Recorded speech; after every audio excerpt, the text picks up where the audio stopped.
Hey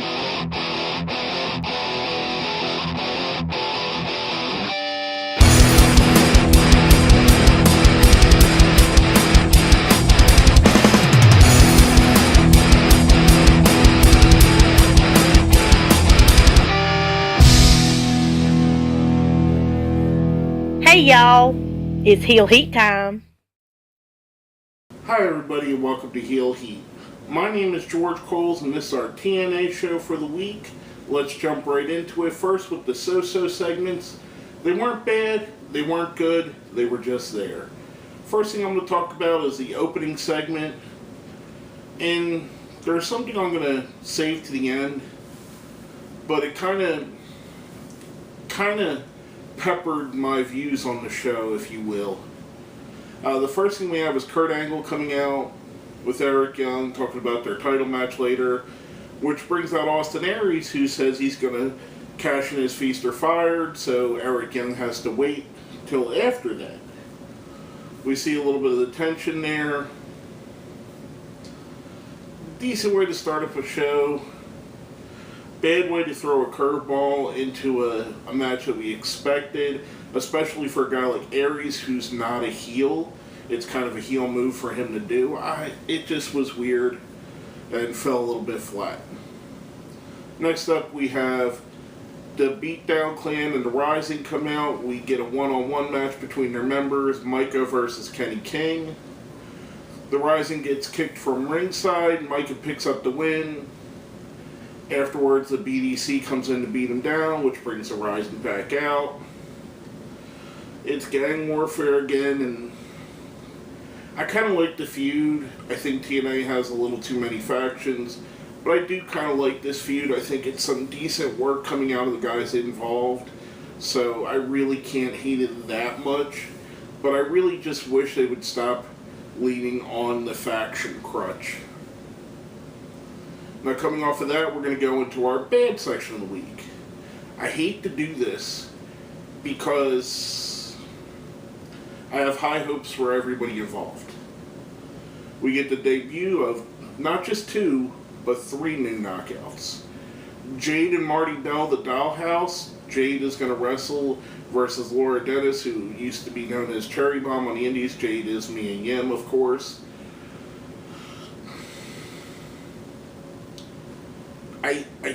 I get where they're going with the Dollhouse. I thought this was a bad match. To have them get disqualified and then flip out on Christy Hemme and beat her down, I don't know. It felt off to me. It didn't feel like it belonged. I think they should have won. I think they maybe should have won against somebody that was on the roster already. I don't know. It's just weird and strange, and maybe that's what they're going for. Maybe I'm missing the point. I don't know. Next up, we have the in-ring segment with Magnus. Mickey James, who's retiring, brings out James Storm, who talks her into going for one more match, setting up this weird love triangle angle, which never work out well in pro wrestling. So I don't know why they're doing it here. Just a boring overall segment, in my opinion. I don't know. Again, just felt out of place. Last but not least, we have the main event set up to be Austin Aries versus Kurt Angle. Before Kurt Angle could come in the ring, Eric Young attacks Austin Aries, which then brings out Angle. He attacks Angle as well. Leaves us at the end of the show with no main event. Which, again, we'll go into something I'm going to mention at the end of the show. I'm leaving my biggest complaint till the end. Now let's roll into our questions of the week. Question of the week from last week was, who should replace Taz at the announce table? We got some answers from our friends here. First is from our friend Rain Lazy 92. The commentary was a vast improvement. Josh focused on the wrestling and we didn't have to hear Taz's annoying, unfunny, random jokes that take away from the show. Next is from Clover Cold 89. Sorry, I don't know why that was hard to say. I think Rockstar Spud would be a really good commentator and has done some commentary matches on TNA before, so he could easily fit. I'm guessing, Rockstar Spud would be a good choice. There are some others I think that could fit really well, depending on how they do it. I don't think Josh Matthews calls the matches live. I don't think that's how they do it. Or else Taz would still be in the can because they taped these while he was still under contract. I'd like to see them go the route that wrestling had traditionally used. I know that it's been mentioned online, Shane Helms is a possible guy. I think that would be great. But I'd like to see them bring in a retired manager or a retired wrestler to fit this role. A guy that, could come in and be that guy. Somebody like James Mitchell, the Sinister Minister, I think would be great at it. Plus he has the TNA tie and the TNA background. Maybe he's not a big enough name value for you. Maybe somebody like a Chris Jericho who probably wouldn't do it, but you get the point at what I'm pointing at here. Maybe a guy like Christian, who seems to be, for the most part, done with WWE. Maybe they bring in Christian to be their color commentator. The concussions might have done him in wrestling, but hey, he's a wonderful talker. He could really add something, in my opinion, to the commentary booth. But here is my absolute thing that I would do. There are two managers on the independent scene that I know could do the job, and I would bring them in and do kind of like what they used to do with Bobby Heenan, where he would do the announcing and he would leave the announce booth to go manage his guys and then come back when it wasn't his guys wrestling. So they could do a dual role, be an announcer and a manager. And the two guys I have in mind are Nick Darden and the Tommy Thomas. If you're not familiar with either of their work, Google them, check them out. Two great managers, two good guys who really get it, that could bring something different and something interesting into TNA. Next up, we're going to roll into the good portion of the night, as Ric Flair alerted me there, sorry. We have Gail Kim versus Angelina Love versus Madison Rayne versus Brooke, who I guess are dropping Texmeyer for the number one contenders match. Brooke picks up the win. Really good match, really interesting, really fun. Not really a bad clusterfuck as it would normally be with four women going at it. But we have four quality women wrestlers who put together a good match and put together some good spots. I like it. I like Brooke winning going forward. It makes a lot more sense once we see what plays out later. But to me, it was good and it was interesting. Next up, we have Manic versus Davey Richards. Another good match, another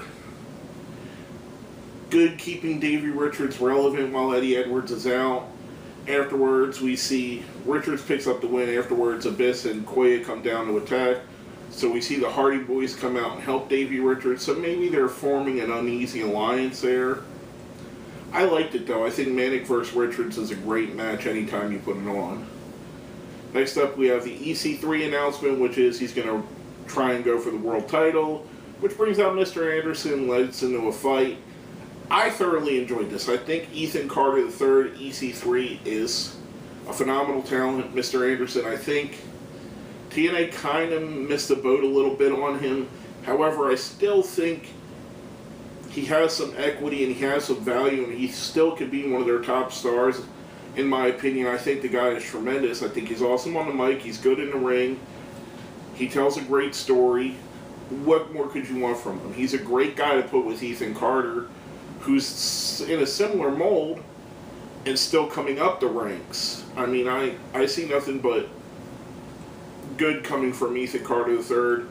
Working with Mr. Anderson makes him better. Great segment, in my opinion. This is how you do one of these talking segments. You make it fun and interesting and different. Last but not least, the match I was most looking forward, Awesome Kong versus Taryn Terrell. A good, solid match playing to each woman's strengths. We see towards the end of the match the Dollhouse come out, they attack Kong, they help Tara Terrell powerbomb Kong through a table, who earlier in the night, before the match started, Taryn said, let's make this a no disqualification match. Thus we find out why. Tara Terrell reveals herself to be the leader of the Dollhouse, or at least part of the Dollhouse, which makes a little more sense with some of the antics we've seen earlier. Makes sense with Brooke winning, because Brooke as a face going up against the heel Tara Terrell makes great sense. Good match, good quality storytelling here. Came out of nowhere, surprised me, so it probably surprised quite a few other people. Instant change in demeanor by Tara Terrell, great on her behalf. Thought it was fun, thought it was interesting. Now, I mentioned a few times during the show that I was going to hold off some commentary till the end. And normally I don't do this. I just put the stuff I don't like into the bad category and move on. I had to keep this on the end because it is so important to me that I wanted it to stand alone from the show. This show was booked as TKO, the night of the knockouts, right? That's what they said. On the show, we have 1, 2, 3 knockout matches. We also have 2 segments with the men, 1 segment with Mickie James. Main event's supposed to be Aries versus Angle, or Eric Young versus Angle. The main event is male wrestlers on Total Knockout nights. Makes no sense. There was more male wrestling on the show than female wrestling. If you're going to tell me this show is to highlight the knockouts, give me a reason to believe it. Put the women's championship match as the main event. Put the number 1 contender match as the main event. Put them back to back as the co-main events. Show me more women's wrestling. They could have easily broke up the 4-way into a 4-person tournament and had 2 more women's matches. Filled up more time. They could have used more women's wrestlers.